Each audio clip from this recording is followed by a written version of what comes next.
Hello दोस्तों, welcome back to my YouTube channel scope education. तो दोस्तों आज हम लोग कवर करने वाले हैं क्लास 8 का चैप्टर नंबर फर्स्ट हिस्ट्री का कब, कहाँ और कैसे। तो दोस्तों वीडियो बहुत इंटरेस्टिंग होने वाला है, वीडियो को आखिर तक देखिए। दोस्तों ये वीडियो का फर्स्ट पार्ट है और ये जो वीडियो है दोस्तों ये बहुत ही इंपॉर्टेंट है। आप किसी भी एग्ज़ाम की तैयारी भी कर रहे हैं दोस्तों, ये बहुत इम्पॉर्टेंट है। दोस्तों आज हम लोग बिहार बोर्ड के हिस्ट्री का चैप्टर नंबर फर्स्ट डिस्कस करेंगे। तो दोस्तों चलिए वीडियो को स्टार्ट करते हैं। लिखा हुआ है कि पिछली कक्षाओं में हमने यह जाना कि अध्ययन की सुविधा के लिए इतिहास को प्राचीन, मध्य एवं आधुनिक 3 कालखंडों में बांटा गया है। दोस्तों आप सभी जानते हैं कि हिस्ट्री को 3 कालखंडों में बांटा गया है। वो है प्राचीन इतिहास, मध्य इतिहास और आधुनिक इतिहास। तो दोस्तों प्राचीन इतिहास के बारे में आप लोग कक्षा 6 में पढ़ चुके होंगे और मध्य इतिहास के बारे में आप लोग कक्षा 7 में पढ़ लिए होंगे। और ये है कक्षा 8 का, तो इसमें दिया गया है आधुनिक इतिहास के बारे में। दोस्तों जो भी आधुनिक इतिहास है उसमें ये कक्षा 8 में दिया गया है। तो दोस्तों चलिए आगे बढ़ते हैं। लिखा हुआ है कक्षा 6 में आपने प्राचीन एवं कक्षा 7 में आपने मध्यकाल में हुए मुख्य परिवर्तनों एवं विशेषताओं के बारे में जाना। दोस्तों अब कक्षा 8 में हम लोग मुख्य रूप से आधुनिक काल में हुए परिवर्तनों एवं उनकी जानकारी जिन स्रोतों से मिलती है उनके बारे में जानेंगे। लिखा हुआ है प्रत्येक काल में होने वाले परिवर्तन ही उस काल की विशेषता होती है। दोस्तों सही बात है, जिस काल में जो परिवर्तन हुआ उस काल की वो विशेषता होती है। आप यह भी जानते हैं कि हमारी दुनिया शुरू से लेकर आज तक कभी भी स्थिर नहीं रही है। यह हम लोगों के सामूहिक क्रियाकलापों के कारण हमेशा बदलती रहती है। इन बदलावों के कारण हमारे समाज, अर्थव्यवस्था, राजनीतिक, कला एवं संस्कृति आदि प्रायः सभी क्षेत्र में परिवर्तन होते रहे हैं। दोस्तों आगे बढ़ते हैं। कुछ क्वेश्चन दिया गया है, पढ़ लेते हैं। लिखा हुआ है आप कक्षा 6 एवं 7 में पढ़ी हुई बातों के आधार पर चर्चा कीजिए कि प्राचीन काल में मनुष्य की जिंदगी में आने वाले मुख्य परिवर्तन क्या है। दोस्तों उसके बारे में बताना है। दूसरा क्वेश्चन लिखा हुआ है मध्यकाल में सामाजिक एवं राजनीतिक क्षेत्रों में आए 5 परिवर्तन क्या हो सकते हैं। दोस्तों इसका आंसर आप लोगों को अगले वाले वीडियो में आप लोग को दे देंगे। दोस्तों पढ़ते हैं आगे।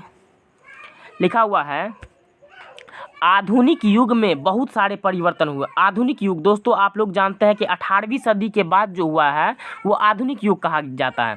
दोस्तों लिखा हुआ है ये परिवर्तन हमारे देश के साथ साथ दुनिया के अन्य भागों में भी हुए। ये परिवर्तन कब, कैसे शुरू हुए, उन्होंने दुनिया को किस तरह प्रभावित किया, आइए इस समझने का प्रयास करते हैं। तो पहला टॉपिक दिया हुआ है पुनर्जागरण। तो दोस्तों आप लोग पुनर्जागरण को समझिए, पुनर्जागरण क्या होता है। तो लिखा हुआ है कि आधुनिक युग को जन्म देने वाले अनेक परिवर्तनों की शुरुआत सबसे पहले यूरोप में हुई। तो ये क्वेश्चन बनेगा दोस्तों, आधुनिक युग को जन्म देने वाले अनेक परिवर्तनों की शुरुआत कहाँ हुआ, तो यूरोप में हुआ। दोस्तों 15वीं शताब्दी में इटली में एक नया आंदोलन आरंभ हुआ जिसे पुनर्जागरण कहा गया। इस आंदोलन ने लोगों को स्वतंत्र रूप से सोचने और पहले से चले आ रहे सिद्धांतों पर प्रश्न उठाने के लिए प्रेरित किया। फलतः वैज्ञानिक पद्धति का प्रसार हुआ। वैज्ञानिक पद्धति का अर्थ है प्रश्न प्रस्तुत करके प्रयोग द्वारा सत्य को जानना। प्रश्न चिन्ह लगाने की इस आज़ादी ने लोगों को अपने ही शासकों के प्रति आवाज़ बुलंद करने के लिए भी प्रेरित किया। दोस्तों इसमें क्या हुआ, जो कोई भी व्यक्ति अपना प्रश्न उठा सकते थे राजा के खिलाफ।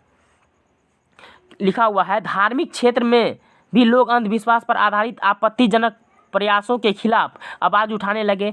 व्यापार संबंधी और अन्य संपर्कों के जरिए इस दृष्टिकोण का धीरे धीरे दुनिया और अन्य भागों में भी विस्तार हुआ। देखता खोज यात्राएं। लिखा हुआ है कि सीमित मान्यताओं की सच्चाई जांचने के साथ साथ इस वक्त नई चीज़ों को खोजने से भी काफ़ी प्रयास किए गए। इसी समय आपने अपने इलाकों से बाहर की दुनिया के बारे में जानने का भी प्रचलन हुआ। इसके अंतर्गत यूरोप के नाविकों और नौचालकों ने दुनिया के अन्य देशों तक पहुंचने का प्रयास शुरू किया। एशिया और अमेरिका के देशों तक पहुंचने के लिए समुद्री मार्गों की खोज भी इन्हीं प्रयासों का परिणाम थी। इन प्रयासों से यूरोप के कुछ ऐसे देशों तक भी पहुंच पाए जिनके बारे में उन्हें और दुनिया के बहुत सारे लोगों को जानकारी नहीं थी। दोस्तों समुद्री मार्ग से ऐसे ऐसे देश का भी पता लगाया जिस देश के बारे में कोई भी आदमी नहीं जानते थे। ये समुद्री मार्ग से वैसे वैसे देश का पता लगा लिए।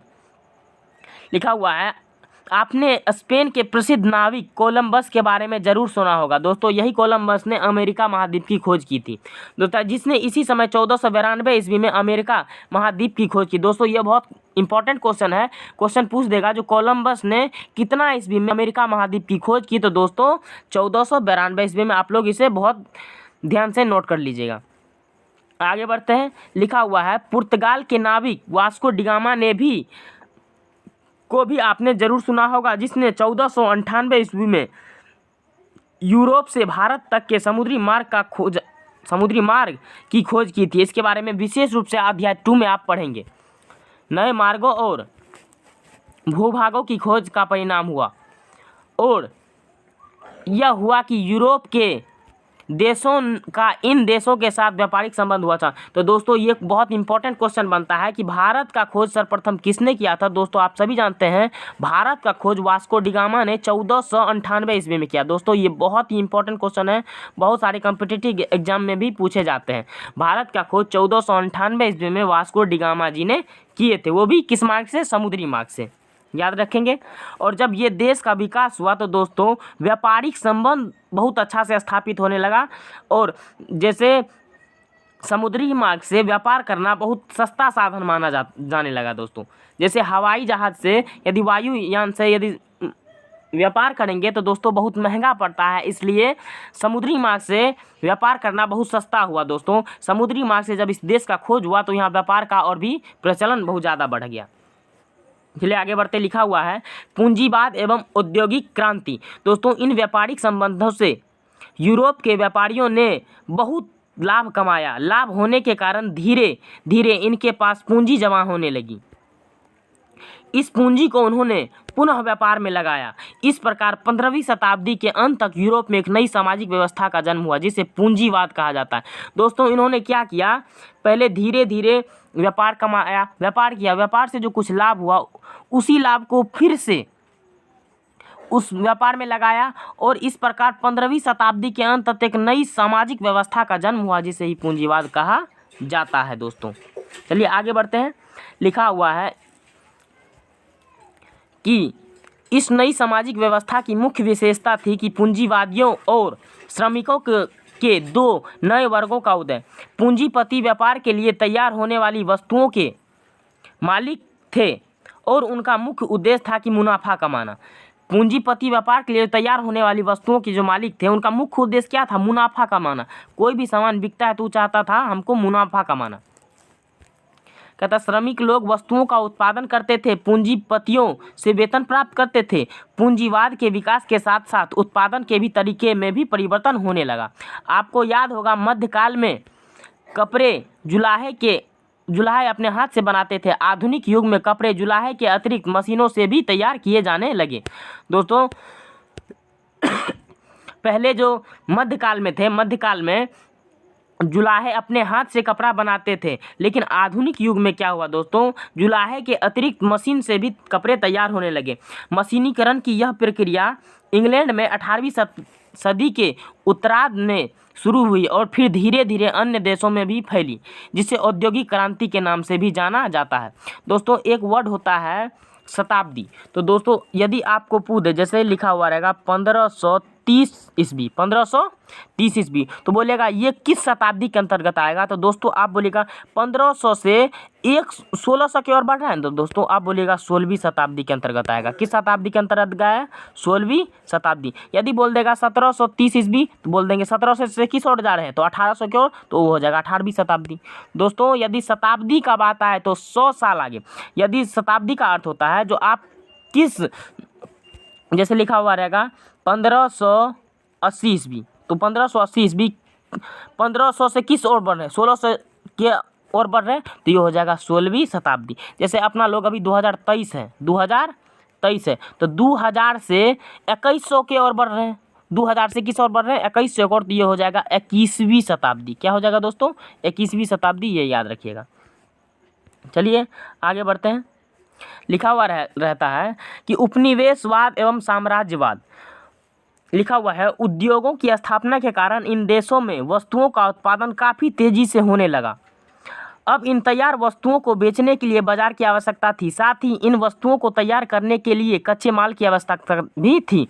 इन दोनों ही आवश्यकताओं ने यूरोप के देशों को अपने देशों से बाहर की दुनिया में पैर फैलाने पर मजबूर कर दिया। इन देशों को लगा कि अगर वे दूसरे देशों की अर्थव्यवस्था पर काबू पा लेंगे तो उन्हें अपने उद्योग के लिए न केवल कच्चा माल सस्ते दामों पर मिलने लगा होगा, बल्कि उनके लिए तैयार माल के लिए भी बाजार उपलब्ध हो जाएगा। इससे साम्राज्यवादी व्यवस्था की शुरुआत हुई। 18वीं शताब्दी के उत्तरार्ध में शुरू हुई यह प्रक्रिया एशिया, अफ्रीका और दक्षिण अमेरिका के अधिकांश देशों को औद्योगिक यूरोपीय देशों के आर्थिक नियंत्रण के अंदर ले आई। इस प्रक्रिया के अंदर शासित देश कॉलोनी अर्थात उपनिवेश कहलाए। इस प्रक्रिया के जो अंदर में शासित थे उसको क्या कहा गया दोस्तों? कॉलोनी अर्थात उपनिवेश कहलाए। बड़े पैमाने पर इस प्रक्रिया को अपनाने के कारण इस युग को औपनिवेशिक युग भी कहा जाता है। दोस्तों बहुत इंपॉर्टेंट क्वेश्चन है, क्वेश्चन पूछ देगा औपनिवेशिक युग क्या है।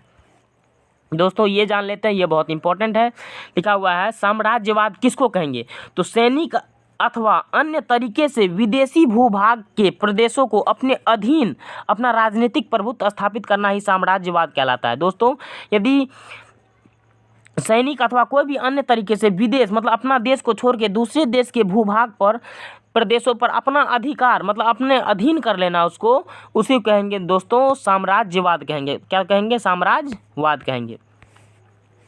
आगे बढ़ते हैं। लिखा हुआ है अमेरिकी एवं फ्रांसीसी क्रांति। अमेरिकी एवं फ्रांसीसी क्रांति। दुनिया में हो रहे इन बदलाव के बीच 18वीं सदी के अंतिम दशकों में दो और महत्वपूर्ण बदलाव हुए। पहले का संबंध अमेरिका के स्वतंत्रता संग्राम से एवं दूसरे का संबंध फ्रांसीसी क्रांति से है। लिखा हुआ है कि अमेरिका की खोज के बाद वहां पर यूरोप के देशों ने अपना कब्जा जमा लिया। धीरे धीरे यहाँ बस गए लोगों ने ही यूरोपीय देशों के भाषण के खिलाफ संघर्ष शुरू किया। इसी तरह फ्रांस के लोगों ने भी राज परिवार तथा सामंत वर्ग के खिलाफ संघर्ष शुरू किया। इन दोनों ही देशों में लोगों का अत्याचार, शोषण और अन्याय के खिलाफ एकजुट होकर किया गया और संघर्ष क्या रहा? सफल रहा। बोलो एक। चलिए दोस्तों फिर से देखते हैं कुछ टेक्निकल इशू के कारण। चलिए लिखा हुआ है कि इसके बाद इन देशों के लोगों ने अपने अपने देशों में गणतंत्र प्रणाली की सरकार स्थापित की। स्वतंत्रता और समानता उनके मार्गदर्शकों सिद्धांत बन गए। फ्रांस और अमेरिका के इन आंदोलनों का कई देशों के लोगों पर बड़ा प्रभाव पड़ा। इसका एक प्रभाव यह भी था कि धीरे धीरे एक निश्चित क्षेत्र में रहने वाले लोगों में जो लंबे समय से एक दूसरे के साथ थे और जो एक जैसी भाषा बोलते थे वह अपने को एक जैसा मानने या एक राष्ट्र के रूप में पहचाने जाने लगे। यहाँ क्वेश्चन दिया गया है दोस्तों कि अत्याचार और शोषण के शिकार हमारे देश में किस प्रकार की सरकार है? अत्याचार और शोषण के शिकार हमारे देश में किस प्रकार की सरकार है, उसके नीति और सिद्धांतों की चर्चा की। दोस्तों जब अगले वीडियो लेके आएंगे तो क्वेश्चन आंसर करवाएंगे। दोस्तों पहले ये देख लेते हैं। चलिए पहले इन्हें भी जान लेते हैं। दोस्तों ये क्या लिखा हुआ है? लिखा हुआ है प्रायः 18वीं शताब्दी के उत्तरार्ध। 18वीं शताब्दी के उत्तरार्ध मतलब 1750 ईस्वी के बाद आधुनिक काल का प्रारंभ माना जाता है। दोस्तों ये बहुत इंपॉर्टेंट क्वेश्चन है। जो आधुनिक काल का प्रारंभ कब माना जाता है? तो 18वीं शताब्दी के उत्तरार्ध 18वीं लगभग में 1750 ईस्वी के बाद जो है वो आधुनिक काल स्टार्ट हो जाता है। दोस्तों आधुनिक शब्द का इस्तेमाल जब समय के संदर्भ में किया जाता है तो इसका अर्थ होता है अतीत का सबसे नज़दीक हिस्सा जो पिछला लगभग 300 वर्ष से संबंधित है। तो ये आप लोग याद रखिएगा। लिखा हुआ है दोस्तों आधुनिक काल एवं हमारा देश। आधुनिक काल एवं हमारा देश। लिखा हुआ है, इस प्रकार यूरोप में हुए इन परिवर्तनों से प्रभावित होकर अन्य देशों के लोगों ने नए ढंग से सोचना विचारना शुरू कर दिया। नए उपनिवेशों की तलाश में जब यूरोपीय हमारे देशों में आए तो हमारे देश पर भी इन परिवर्तनों का प्रभाव पड़ा। आपको याद होगा कि 18वीं सदी के शुरू में हमारे देश किस प्रकार टुकड़ों में बटा हुआ था। तो दोस्तों कह रहा है जो हमारे देश उस सदी में किस प्रकार हमारा देश टुकड़ों में बटा हुआ था, उसी कहा जाता है। दोस्तों इस समय यूरोप के व्यापारी भारत के विभिन्न भागों में व्यापार में जुटे। उनमें से जो व्यापारी इंग्लैंड से आए वे व्यापार करते करते धीरे धीरे हमारे देश के शासक बन बैठे। दोस्तों ये लोग पहले व्यापार करने आए थे हमारे देश, और धीरे धीरे हमारे देश की विधि व्यवस्था को देख के हम लोग को पे धीरे धीरे इन्होंने क्या किया, शासक बन बैठे और हम लोग पे शासन करने लगे। इन्होंने हमारे देश के स्थानीय नवाबों और राजाओं को हराकर अपना शासन स्थापित किया। इसके बारे में आप लोग विस्तार से इकाई 2 में पढ़ेंगे। दोस्तों कहता आगे के 200 सालों तक हमारे देश पर इसका शासन रहा। तो दोस्तों कहा जाता है अंग्रेजों ने हमारे देश पर लगभग कितने सालों तक शासन किया, तो लगभग 200 वर्षों तक हम लोग पे शासन किया। भारत में लगभग अंग्रेजों का 200 वर्षों तक शासन था। कहता है हमारे देश में अंग्रेजी शासन आने से अंग्रेजी शिक्षा एवं नवीन विचारों का प्रवेश हुआ। फलतः भारतीय लोगों में जागृति आई, और आगे की इकाइयों में आप देखेंगे कि किस प्रकार अंग्रेजों ने हमारे देश की आर्थिक संसाधनों का अपने लाभ के लिए इस्तेमाल किया। अपनी ज़रूरत की चीज़ों को सस्ती कीमत पर खरीदा। निर्यात के लिए अपने लाभ के लिए नई फसलों की खेती कराई। आगे आप यह भी जानेंगे कि लंबे समय तक अंग्रेजी शासन के फलस्वरूप हमारे देश के मूल्य मान्यताओं, पसंद नापसंद, रीति रिवाजों और तौर तरीकों में महत्वपूर्ण बदलाव हुए। जब एक देश पर, दोस्तों ये बहुत इंपॉर्टेंट लाइन है, देखिएगा कि जब एक देश पर किसी दूसरे देश के दबदबे से इस तरह के राजनीतिक, आर्थिक, सामाजिक एवं सांस्कृतिक बदलाव आते हैं तो इस प्रक्रिया को औपनिवेशीकरण कहा जाता है दोस्तों, और इस व्यवस्था को उपनिवेशवाद कहा जाता है। दोस्तों याद रखिएगा, कहता है जब एक देश पर किसी दूसरे देश के दबदबे से इस तरह के राजनीतिक, आर्थिक एवं सामाजिक, सांस्कृतिक बदलाव आते हैं तो इस प्रक्रिया को औपनिवेशीकरण कहा जाता है, और इस अवस्था को उपनिवेशवाद कहा जाता है। लिखा हुआ है कि इस काल विभाजन से अलग हटकर कुछ इतिहासकार आर्थिक एवं सामाजिक कारकों के आधार पर भी अतीत के विभिन्न कालखंडों की विशेषता में तय करते हैं। इस तरह कई इतिहासकारों ने भारतीय इतिहास के कालखंडों को अपने नज़रिए से बांटने की कोशिश की। 1817 ईस्वी में स्कॉटलैंड के अर्थशास्त्री, इतिहासकार और राजनीतिक दार्शनिक जेम्स मिल ने 3 कालखंडों में हिस्ट्री ऑफ ब्रिटिश भारत का इतिहास नामक एक किताब लिखी। दोस्तों ये क्वेश्चन पूछता है जब हिस्ट्री ऑफ ब्रिटिश इंडिया किसने लिखी, तो दोस्तों ये जेम्स मिल ने लिखा। कितना ईस्वी में? 1817 ईस्वी में। दोस्तों याद रखिएगा।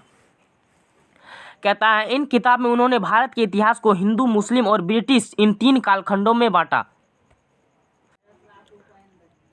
यह विभाजन इस विचारधारा पर आधारित था कि शासकों का धर्म ही एक महत्वपूर्ण ऐतिहासिक परिवर्तन होता है। कालखंड के इस निर्धारण को उस व्यक्त लोगों ने मान भी लिया। दोस्तों आगे पढ़ते हैं। लिखा हुआ है जेम्स मिल को लगता था कि एशियाई देश के प्रगति और सभ्यता के मामले में यूरोप से काफ़ी पीछे था। उनका मानना था कि भारत में अंग्रेजों के आने के पहले यहाँ हिंदू और मुसलमान तानाशाहों का शासन था। भारत के लोग इतने पिछड़े और असभ्य थे कि अंग्रेजी शासन से ही उनका कल्याण हो सकता था। ये किसका मानना था? तो दोस्तों जेम्स मिल का मानना था कि यहाँ के जो हिंदू और मुसलमान हैं वो असभ्य है। यहाँ पर अंग्रेजी शासन के बाद ही ये लोग अंग्रेज ने ही भारतीयों को बेहतर बनाया। अंग्रेज भारतीयों से श्रेष्ठ और बेहतर थे। दोस्तों ये उनका मानना था। एक और वे भारतीय इतिहास को हिंदू और मुसलमान कालखंड में बांटते हैं, जबकि अपने लिए वे ब्रिटिश शब्द का उपयोग करते हैं, ईसाई शब्द का प्रयोग नहीं करते हैं। ब्रिटिश शब्द से संभवतः अपनी एकता और राष्ट्रीयता की बोध कराना वे चाहते हैं। दोस्तों वो अपने लिए ईसाई शब्द का प्रयोग नहीं करते हैं, वे अपने लिए ब्रिटिश शब्द का प्रयोग करते हैं, क्योंकि वो अपने आप को एकता और राष्ट्रीयता का बोध कराना चाहते हैं। कहते हैं जरा सोचिए, क्या इतिहास के किसी कालखंडों की अवधि को हिंदू, मुसलमान या ईसाई दौर कहा जा सकता है? क्या किसी भी अवधि में कई तरह के धर्म एक साथ नहीं चलते? क्या किसी अवधि में अन्य धर्मों के लोग जीवन और तौर तरीके का कोई महत्व नहीं होता? हमें यह याद रखना चाहिए कि किसी भी अवधि का इतिहास किसी एक तरह के लोगों से अकेले नहीं बनता, बल्कि समाज के सारे लोगों को एक साथ मिलकर बनते हैं। लिखा हुआ है दोस्तों, स्मरण करें कि प्राचीन एवं मध्यकाल के स्रोत तो प्रायः एक ही थे, लेकिन प्राचीन काल की तुलना में मध्यकाल में स्रोतों की संख्या काफ़ी अधिक हो गई। आपने देखा कि पुराने प्रकार के स्रोतों के अतिरिक्त मध्यकाल में कुछ नए स्रोत भी सामने आए।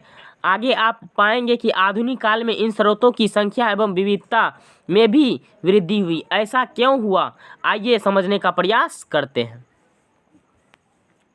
लिखा हुआ है कि 7वीं कक्षा में आपने पढ़ा था कि 19वीं सदी से पहले के सालों में छापा खाने से थे लिपि या नकल नवीस हाथों से पांडुलिपियां की प्रकृति बनाई जाती थी। दोस्तों आपको बता दें कि पांडुलिपियां क्या होती है। पांडुलिपि वो है जो राजाओं महाराजाओं के समय में हस्तलिखित एक तारपत्र या भोजपत्र पर लिखा हुआ एक लिपि है दोस्तों, उस पर लिखा जाता था, उसी को कहा जाता है दोस्तों पांडुलिपि। बाद में 19वीं सदी के मध्य तक छपाई की तकनीक के माध्यम से सरकारी विभागों की कार्रवाई दस्तावेज की कई प्रतियां बनाई जाने लगी।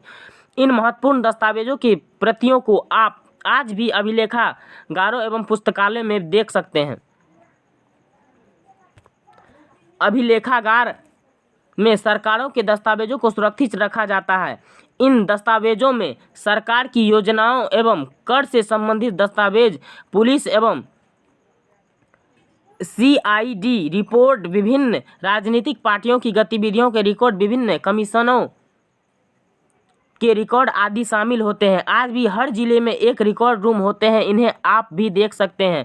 इसके अतिरिक्त तहसील के दफ्तर, कलेक्टर, कमिश्नर के दफ्तर, कचहरी आदि रिकॉर्ड रूम भी बनाए जाते हैं। दोस्तों यहाँ लिखा हुआ है पुराने सरकार का जो कुछ रिकॉर्ड है, दस्तावेज है, वो एक रूम में बंद किए जाते हैं, उसका रिकॉर्ड रखा जाता है। तो बहुत पुराना रिकॉर्ड रखते हैं। इस जिला कलेक्टर आदि बहुत ऐसे कचहरी हैं जो वहाँ भी पाए जाते हैं। लिखा हुआ है इसी तरह पुस्तकालय में वर्षों पहले के पुराने अखबार, व्यक्तिगत पत्र, डायरियां, निजी दस्तावेज आदि चीज़ों सुरक्षित रखी जाती है। महान व्यक्तियों के जीवन एवं आत्मकथा भी इतिहास के अध्ययन में उपयोगी साबित हुए। इन पुस्तकों से हमें उन व्यक्तियों के बारे में विशेष जानकारी मिलती है जिन्होंने राजनीतिक, प्रशासन एवं समाज सेवा के महत्वपूर्ण योगदान दिए हैं। साथ ही इन पुस्तकों से हमें उस समय के समाज में हो रही विभिन्न प्रक्रियाओं के बारे में पता चलता है। क्वेश्चन दिया गया है कि आत्मकथा एवं जीवनी के संबंध में अपने शिक्षक से चर्चा कीजिए। लिखा हुआ अपने देश की राजधानी दिल्ली में राष्ट्रीय अभिलेखागार, नेहरू स्मारक पुस्तकालय एवं पटना स्थित सच्चिदानंद सिन्हा पुस्तकालय, बिहार राज्य अभिलेखागार जैसी संस्थाओं में आप जाकर इन सामग्रियों का अध्ययन कर सकते हैं। हाल के दिनों में पिछली पीढ़ी के महत्वपूर्ण व्यक्तियों के भाषण, साक्षात्कार एवं स्मृतियां का भी रिकॉर्ड की परंपरा भी कुछ संग्रहालय में की गई है। 19वीं सदी के शुरुआत तक पूरे देश का मानचित्र तैयार करने के लिए बड़े बड़े सर्वेक्षण किए जाने लगे। सर्वेक्षण में धरती की सतह, मिट्टी की गुणवत्ता, वहां मिलने वाले पेड़ पौधे, जीव जंतुओं तथा स्थानीय फसलों का पता लगाया। इसके अलावा वनस्पति सर्वेक्षण, प्राणी वैज्ञानिक सर्वेक्षण, पुरातात्विक सर्वेक्षण, मानव शास्त्रीय सर्वेक्षण, वन सर्वेक्षण आदि कई दूसरे महत्वपूर्ण ऐतिहासिक स्रोत साबित हो रहे हैं। दोस्तों लिखा हुआ है 19वीं सदी के आखिर से हर 10 साल में जनगणना भी की जाने लगी। दोस्तों 19वीं सदी के आखिर से हर 10 साल में जनगणना शुरू हुई। दोस्तों क्वेश्चन पूछता है जनगणना कितने सालों के बाद होती है, तो दोस्तों याद रखिएगा 10 साल के बाद जनगणना होता है दोस्तों। जनगणना के द्वारा भारत के सभी प्रांतों में रहने वाले लोगों की संख्या, उनका धर्म, जाति, व्यवसाय, शैक्षणिक स्तर आदि के बारे में जानकारियां इकट्ठी की जाती हैं। इन जानकारियों के आधार पर उनके बेहतरी के लिए भावी योजनाएं तैयार थी। इन सारे ऐतिहासिक स्रोत के अलावा एक आम अनपढ़ आदमी, आदिवासी, किसान, खदानों में काम करने वाले मजदूर, फुटपाथ पर जिंदगी गुजारने वाले गरीब क्या सोचते थे, उनका भाव क्या था, उनके अनुभव क्या थे, इसे जानने के लिए हम लोग को भी अभी और कोशिश करनी पड़ेगी। इसके लिए हमें उस समय के कवियों और उपन्यासकारों की रचना, स्थानीय बाजारों में बिकने वाली लोकप्रिय वस्तुएं, यात्रियों के स्मरण आदि चीज़ों को टटोलना होगा। आपने महान उपन्यासकार मुंशी प्रेमचंद के बारे में अवश्य सुना होगा। इनकी कई रचनाएं जैसे गबन, गोदान एवं कफन एक सामान्य आदमी की परिस्थितियां का जिक्र करती है। दोस्तों ये बहुत ही इम्पोर्टेंट, बहुत ही महत्वपूर्ण रचना है गबन, गोदान एवं कफन। ये जो रचना है दोस्तों, ये एक सामान्य आदमी की परिस्थितियों का जिक्र करते हैं। इसका लेखक कौन है दोस्तों? मुंशी प्रेमचंद लिखा हुआ है। इनकी रचनाओं में तत्कालीन समाज की तस्वीर भी देखने को मिलती है। कुछ लोग कहानियाँ, उपन्यास एवं ऐतिहासिक घटनाओं पर आधारित फिल्म भी बनाते हैं। इसी फिल्म के माध्यम से हम मनोरंजन के रूप में अतीत के बारे में भी जानकारी हासिल करते हैं। दोस्तों ये लोग क्या करते हैं, अतीत में जो घटना हो उसी पर एक फिल्म बना देते हैं और फिल्म मनोरंजन के रूप में हम लोग अतीत के बारे में भी जानकारी हासिल कर लेते हैं।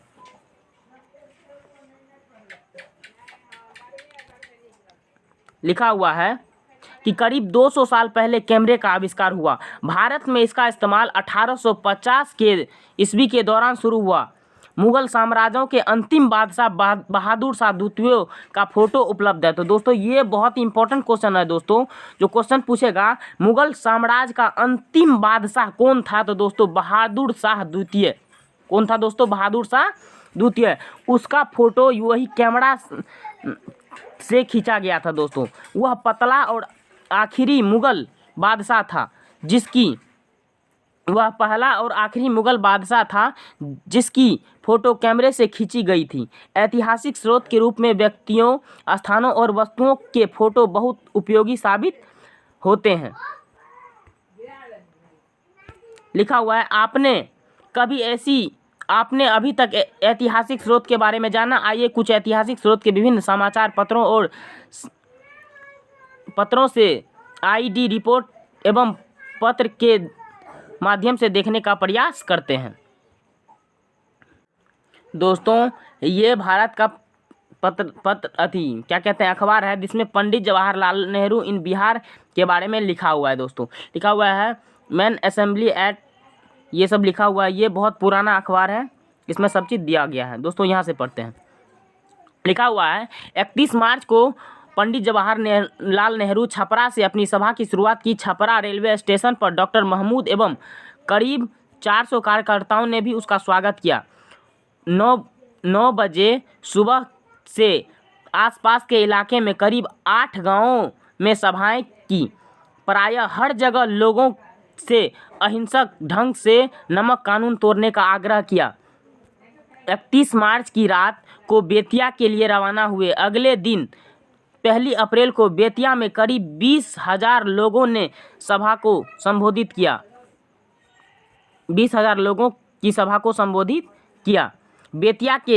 बेतिया से कार द्वारा मोतिहारी के लिए रवाना हुए। वहां दोपहर करीब 10,000 लोगों की भीड़ को संबोधित किया। हर जगह लोगों ने उत्साहपूर्वक उनका स्वागत किया। अपने बिहार भ्रमण के दौरान उन्होंने सीतामढ़ी, मुजफ्फरपुर, हाजीपुर एवं सारण जिले में लोगों को अंग्रेजी शासन द्वारा प्रतिबंधित नमक कानून तोड़ने के लिए प्रेरित किया। 3 अप्रैल को उन्होंने सारण जिले में चौकीदारों से अंग्रेजी सेवा छोड़ने का भी आग्रह किया। दोस्तों ये रिपोर्ट छपा हुआ है जब पंडित जवाहरलाल नेहरू हमारे बिहार आए थे और बहुत सारे लोगों को बता रहे थे कि अंग्रेज़ों के खिलाफ से आप लोग बाहर निकलिए, उसका जो आप चौकीदार बने हुए, उसका जो आप नौकरी करते हैं, उस नौकरी से आप लोग हटिए, और नमक कानून का विरोध किए थे। दोस्तों ये नमक कानून तोड़ने अंग्रेज लोग क्या किए थे, जो नमक पर टैक्स लगा दिए थे, नमक पर कर लगा दिए थे, उसी कर को तोड़ने के लिए ये यहाँ आए थे, बिहार आए थे। ये जो है सीआईडी विभाग की रिपोर्ट 1930 में ये छपा हुआ था दोस्तों। ये देखिए दोस्तों, यही है सत्याग्रह इन बिहार। बिहार में जो सत्याग्रह हुआ था दोस्तों, उसके बारे में दिया गया है। ये लिखा हुआ है, आज महात्मा गांधी जी ने नमक कानून तोड़ डाला। वही नमक कानून, जो नमक पर टैक्स लगाया गया था, उसी का महात्मा गांधी ने बहुत ज़्यादा विरोध किए थे। ये देखिए पुराना अखबार है दोस्तों, इसके बारे में आप पढ़ेंगे, बिहार में सत्याग्रह। और दोस्तों ये भी पूछता है, जो गांधी जी ने बिहार में सत्याग्रह कहाँ किए थे, तो वो चंपारण जिले में किए थे दोस्तों, 1917 ईस्वी में चंपारण सत्याग्रह किए थे। 1917 ईस्वी में चंपारण सत्याग्रह किए थे गांधी जी बिहार में। ये देखिए दोस्तों, ये पुराना है, अखबार है, इसमें लिखा हुआ है। समस्तीपुर के बारे में भी लिखा हुआ है। चलिए इसको पढ़ने का प्रयास करते हैं। लिखा हुआ है, स्रोत वायसराय के नाम गांधी जी का पत्र। वायसराय, गांधी जी ने वायसराय को पत्र लिखे थे। देखिए इस पत्र में क्या है लिखा हुआ है, प्रिय मित्र, निवेदन है कि इसके पहले मैं सविनय कानून भंग शुरू करूं और शुरू करने पर जिस जोखिम को उठाने के लिए मैं इतने सालों से हिचकिचाते रहा हूं, उसे उठाऊं, इस उम्मीद से मैं आपको यह पत्र लिखने जा रहा हूं। अगर समझौते का कोई रास्ता निकल सके तो उसके लिए कोशिश कर देखें। दोस्तों ये कह रहा है, यदि बातचीत से कोई बात यदि सुलझ जाए तो हम लोग ऐसा नहीं करेंगे। यदि बातचीत से सुलझ जाएगा तो हम लोग आंदोलन नहीं करेंगे। ये वायसराय को कह रहे हैं, गांधी जी कह रहे हैं। लिखा हुआ है, अहिंसा में मेरा विश्वास तो जाहिर ही है। अहिंसा में मेरा विश्वास तो जाहिर है। दोस्तों गांधी जी का क्या था, जो सत्य और अहिंसा थे। मतलब ये सत्य थे और ये अहिंसा, मतलब कोई कभी भी ये लड़ाई झगड़े के मामले में ये बिल्कुल नहीं रहते थे। ये सत्य और अहिंसा, ये कहते थे हम बिना लड़ाई झगड़े के भी हम अपना बात मनवा सकते हैं सरकार से। इसका यही मानना था, सत्य और अहिंसा ही इसका पद था दोस्तों। लिखा हुआ है कि जानबूझकर मैं किसी भी प्राणी की हिंसा नहीं कर सकता, तो फिर मनुष्य हिंसा की तो बात ही क्या है। बोलता है हम जानबूझकर कोई भी प्राणी का हम हिंसा नहीं कर सकते, फिर भले उन मनुष्य ने मेरा या जिन्हें मैं अपना समझता हूँ उनका बड़े से बड़ा अहित ही क्यों ना किया जाए। इसलिए जो भी अंग्रेज सल्तनत को मैं एक बला मानता है, तो मैं भी यह कभी नहीं चाहता कि एक भी अंग्रेज को या भारत में उपार्जित उसके एक भी उचित हित को किसी तरह से नुकसान न पहुँचे। ये गांधी जी कह रहे हैं, किसको, वायसराय को कह रहे हैं, जो किसी तरह से बात को समझकर ये कानून को भंग नहीं करना चाहते थे दोस्तों। ये इसी में लिखा हुआ है। चलिए आगे पढ़ते हैं। लिखा हुआ है कि समय के साथ परिवर्तन। तो दोस्तों समय के साथ क्या परिवर्तन हुए उसके बारे में हम लोग जानने का प्रयास करते हैं। लिखा हुआ है, कक्षा 7 में हम लोगों ने पढ़ा था कि समय के साथ हमारे समाज में अनेक परिवर्तन होते रहते हैं। ये परिवर्तन कभी शब्दों के अर्थ दोस्तों ये परिवर्तन कभी शब्दों के अर्थ, कभी स्थानों के नाम, कभी भौगोलिक सीमाओं एवं जीवन शैली के संदर्भ में होते रहते हैं। आगे बढ़ते हैं। लिखा हुआ है, भारतीय उपमहाद्वीप में आधुनिक भारत, बांग्लादेश, नेपाल, पाकिस्तान, भूटान एवं मालदीव सम्मिलित हैं। इनमें भारत, पाकिस्तान तथा बांग्लादेश अंग्रेजों के भारतीय साम्राज्य के अभिन्न अंग थे। म्यांमार, तत्कालीन बर्मा जो है दोस्तों, तथा श्रीलंका, तत्कालीन ये सीलोन भी 1937 ईस्वी तक अंग्रेजों के एशियाई साम्राज्य के अंग थे। स्वतंत्रता के बाद हमारा देश हिंदुस्तान 2 भागों में विभाजित हो गया। ये बलूचिस्तान, सिंध, पश्चिमी पंजाब एवं पूर्वी बंगाल पाकिस्तान में चले गए। बाद में पाकिस्तान का पूर्वी हिस्सा अलग होकर बांग्लादेश के नाम से स्वतंत्र हुआ। दोस्तों अभी जो बांग्लादेश है वो पहले पूर्वी पाकिस्तान के नाम से जाना जाता था दोस्तों। ये जो है पूर्वी पाकिस्तान के नाम से जाना जाता था अभी जो बांग्लादेश है, और अभी जो पाकिस्तान है वो पश्चिमी पाकिस्तान के नाम से जाना जाता था। तो दोस्तों ये लोग अलग इसलिए हो गए क्योंकि पश्चिमी पाकिस्तान आतंकवाद को बहुत ज़्यादा बढ़ावा देता था, जो कि पूर्वी पाकिस्तान जो बांग्लादेश थे, पूर्वी पाकिस्तान जो थे वो धन संपत्ति काफ़ी थे, वो पश्चिमी पाकिस्तान वाले आते थे और पूर्वी पाकिस्तान वाले से जितना पैसा सब रहता था वो लेके आतंकवाद को बढ़ावा देते थे। इसी कारण से ये पूर्वी पाकिस्तान वाले लोग बहुत गुस्से थे और बोलते थे हम लोग पाकिस्तान से अलग होकर एक नया देश बनाएंगे। यही बांग्लादेश लगभग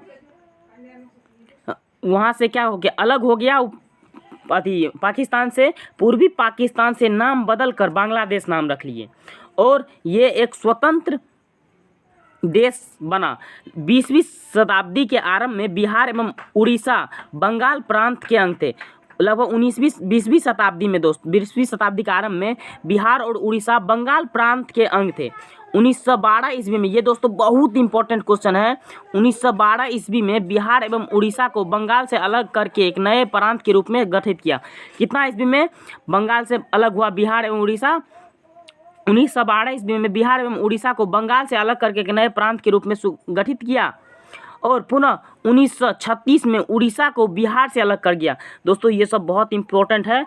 जो बंगाल से उड़ीसा और बिहार का कब अलग हुआ था? तो 1912 ईस्वी में।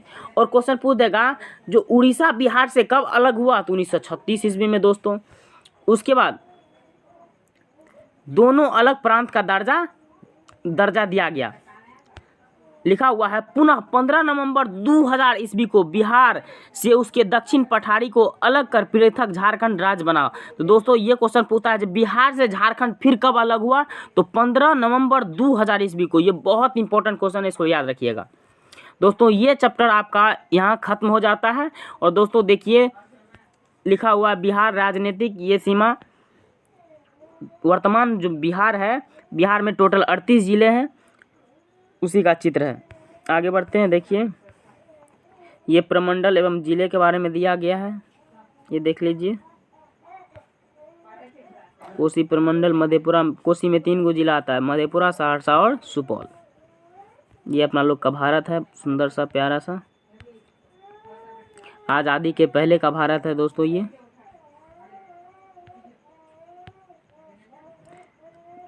भारत का मानचित्र है दोस्तों, वर्तमान भारत का। दोस्तों देखिए दोस्तों ये क्वेश्चन आंसर अगली वीडियो में हम लोग क्वेश्चन आंसर के साथ साथ टोटल करेंगे। तो दोस्तों बताइए हमारा चैनल कैसा लगा? यदि अच्छा लगा तो प्लीज़ एक लाइक कर दीजिए और हमारे चैनल पे पहली बार आए हैं दोस्तों, एक चैनल को प्लीज़ सब्सक्राइब कर दीजिए। सब्सक्राइब करने में दोस्तों कुछ नहीं जाता है। Thanks for this watching video.